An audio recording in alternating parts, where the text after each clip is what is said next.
उस विवाद में गए हैं। हमने अपनी ऊर्जा उस विवाद में खोई है जिसके जनक थे अडवाणी जी, मंदिर मस्जिद विवाद। बहरहाल अब तो मुझे लगता है कि क्या ही कहें, एक पैराडाइम शिफ्ट हुआ। फिर डॉक्टर राम मनोहर लोहिया, उनसे बड़ा समाज में संदेश देने वाला तो हुआ नहीं समतामूलक समाज के लिए। उन पर क्यों नहीं नजर जा रही प्रधानमंत्री जी के, बस यही कहना। 40 साल का जिक्र बयान ये भी दिए जा रहे हैं कि सरकार नफरत के आधार पर काम कर रही है एक तरीके से। देखिए, सरकार है, उनकी अपनी प्राथमिकता है। मैंने सिर्फ ये कहा कि जब संदर्भ बनाए ना तो संदर्भ समेकित हो, समावेशी हो। 40 बरस हम लोगों की तो पूरी की पूरी स्टूडेंट लाइफ इस विवाद में इस देश की ऊर्जा को खत्म होते देखते बीती है। You are demanding for Ram Manohar Lohia.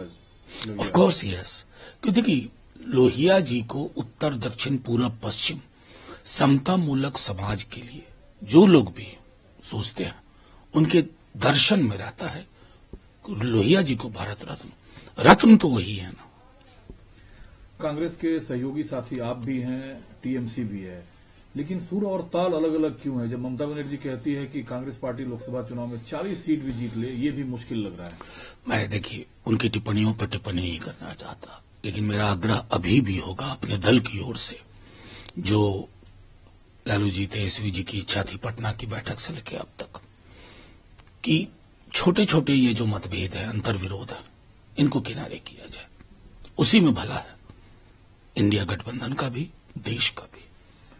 पिछड़ों की राजनीति के लिए जाने जाती है आपकी पार्टी, लेकिन आजकल खुद कांग्रेस और मोर्चा राहुल गांधी ने संभाला हुआ है। सरकार पर आरोप है कि ओबीसी के साथ न्याय नहीं हो रहा है, ओबीसी वर्ग को हाशिए पे रख दिया गया है।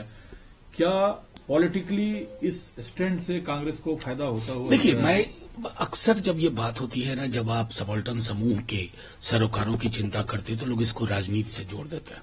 चलिए हम मान लीजिए चुनाव हार गए थे 19 का, तो क्या इन विषयों से किनारा कर लिया? 14 का चुनाव हार गए थे, क्या विषयों से किनारा कर लिया? ये लोकनीति का अभिन्न हिस्सा होना चाहिए, क्योंकि कोई भी प्रगति का दस्तावेज, विकास का दस्तावेज मीनिंगलेस है अगर उसमें बड़े समूहों, दलित, पिछड़े, अकलियत के लोगों का चेहरा शामिल न हो। जब लोकसभा चुनाव के इस बीच ममता बनर्जी के बयान पे उद्धव ठाकरे के पार्टी के नेता संजय राउत ने कहा है कि कांग्रेस कम से कम 150 सीटें जीतेगी लोकसभा चुनाव में। देखिए, मेरा सिर्फ इतना कहना है कि ये सारी चीजें दरकिनार, अभी हम लोगों को सबसे पहले एक प्रगतिशील कार्यक्रम लेके, क्योंकि देखिए लोग ऊब रहे हैं। फर्ज कीजिए जो मंदिर में जा रहा है, क्या उस युवा को नौकरी नहीं चाहिए? उसको एक हाथ में अगर प्रसाद चाहिए तो दूसरे हाथ में नियुक्ति पत्र चाहिए। इन विषयों को लेकर के, क्योंकि देश परेशान है। कब तक मंदिर की घंटी, मस्जिद के अजान में उलझा के रखोगे लोगों को? तहखाना वजूखाना चेक करते रहेंगे?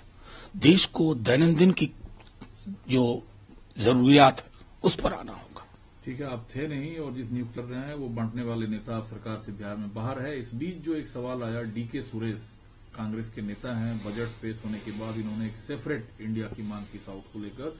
इस पर अनुराग ठाकुर ने कहा कि नफरत की बाजार में मोहब्बत की दुकान खोलने वाले जो नेता हैं उनके नेताओं की जुबान है। देखिए, अनुराग ठाकुर जी की कौन सी जुबान थी जब उन्होंने कहा था कि गोली मारो डैश डैश डैश? मैं याद नहीं कराना चाहता। नफरत के कारोबारी मोहब्बत की बात करें तो अच्छा भी नहीं लगता। बहरहाल डीके सुरेश के बयान के साथ कोई नहीं खड़ा। एक व्यक्ति बताइए, ये देश है भाई, कश्मीर से कन्याकुमारी, लेकिन इसकी अखंडता और एकता के लिए एक आवश्यक है ये बात कि एक संतुलन बना रहे। वो संतुलन जब टूटता है ना, मणिपुर को लेकर के क्या मणिपुर के लोग सोच रहे होंगे? अनुराग ठाकुर जी के तो मुंह से एक शब्द नहीं सुना।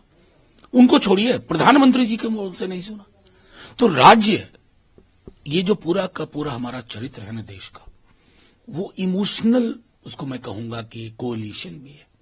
सब राज्य भावना से जुड़े हुए, उस भावना को ठेस मत पहुंचाइए।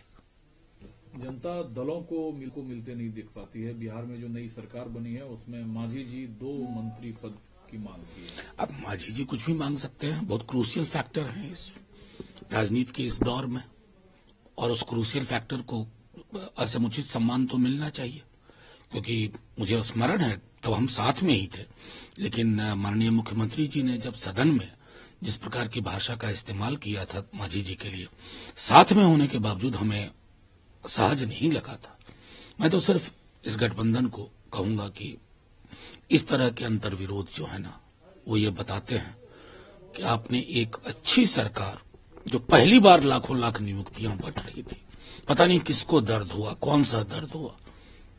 आज भी आप बिहार जाइए, पूछिए नौकरी मतलब, बच्चा बच्चा बोलेगा तेजस्वी। पूछिए मुख्यमंत्री मतलब, क्या बोलेगा मैं नहीं कहूंगा। झारखंड की सरकार में आपकी पार्टी भी शामिल है। डॉट पॉलिटिक्स देखने को बार बार देश में मिल रहा है। विधायकों को फिर हैदराबाद भेजा जा रहा है। हालांकि पीसीसी जो कांग्रेस हैं, उन्होंने कहा कि जब चौकीदार ही चोर है तो एहतियात बरतना पड़ता है, निशाना सीधे बीजेपी पर। नहीं, देखिए बीजेपी में क्या है, ये जो दो लोग बीजेपी चला रहे अपने रिसोर्ट पॉलिटिक्स का, ये कब शुरू हुआ? जब पोचिंग को लेजिटिमाइज किया गया। एक विधायक जिता के आप सरकार बना लेते हो। चुनाव जीतने के बाद सरकार बनाने की कला हमने देखी थी, ये एक्सेप्टेड है। चुनाव हारने के बाद भी सरकार बनाने का करिश्मा तो कर दिखाया है मोदी जी, अमित शाह जी ने। तो क्या करे इंसान? पोच के लिए तैयार रहे या कुछ अपने को संरक्षित करने की कोशिश करे? इस बीच आपने कहा कि 40 साल मुल्क का बर्बाद हुआ है मंदिर मस्जिद। आज ही के दौर में ज्ञानवापी मस्जिद को लेकर कोर्ट का फैसला आता है।